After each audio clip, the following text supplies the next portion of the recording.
எங்க மாநிலத்திலிருந்து வந்திருக்காங்க. கையில புதுசா எந்த கையில ரொம்ப நாளா இருந்துச்சா, ஆறாமே இருந்துச்சா, எண்ணெய் வச்சு இங்க மாதாவுடைய எண்ணெய் வச்சு சரியாயிடுச்சு. சரிங்களா? அதனால அன்பர்களே, இந்த எண்ணெயின் வழியாக ஆண்டவர் உங்க பேரும் அன்னபூர்ணம் அம்மாவுக்கு நல்ல உடனத்தை கொடுத்திருக்கிறார். நன்றி செலுத்தி ஆதரவு கொடுக்கிறோம். நன்றி. அடுத்த சாட்சியை கேட்போம்.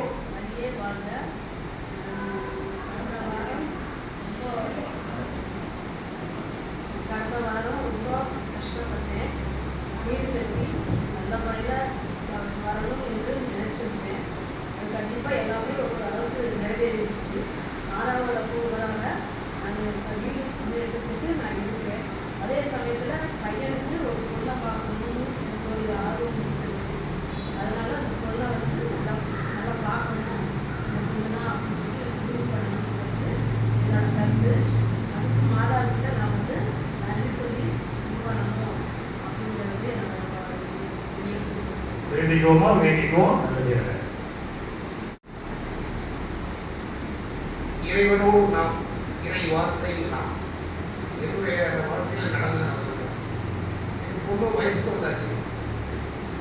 பொள்ளாச்சிக்குள்ள ரிலேட்டிவெல்லாம் ஒரு 40 வீடு கூப்பிட்டாச்சு. எங்கள் திருநெல்வேலியிலேருந்து அவங்க எல்லாம் வந்துவாங்கன்ட்டு நான் பொள்ளாச்சிக்குள்ள ரூம் போடுறது கேட்டு எல்லா லாட்சியும் தொலையாச்சு.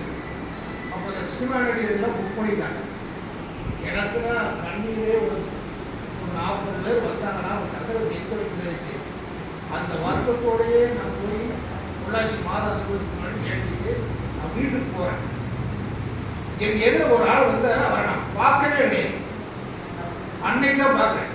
அவராக வந்து என்ன வீட்டில் ஒரே விசேஷமாக இருக்குது அப்படின்னா இந்த மாதிரி சமாச்சாரம் அதுக்கு தான் தங்குறதுக்கு லாட்ஜில் இடம் கேட்டேன். ஒரு லாட்ஜுமே எல்லாம் புக் ஆயிடுச்சு அப்படின்னு சொல்லிட்டாங்க.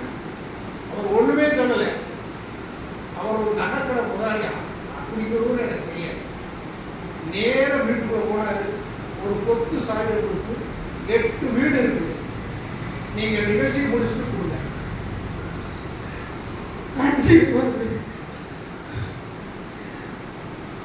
அந்த இதில் எனக்கு பாக உருவத்தை எனக்கு தெரிஞ்சு இது வீடு, இது அவர் வீடு. அவர் சாவி கொடுத்துரு. நான் வீட்டுக்கே போனேன். நேரம் வந்து மாதா காலில் ஊருக்கு அப்புறமேட்டு தான் வீட்டுக்கே போனேன். அந்த நிகழ்ச்சி நல்லபடியாக மாதா கிடைச்சது. நான் ரொம்ப பெருமைப்படாச்சது எனக்கு. மாதா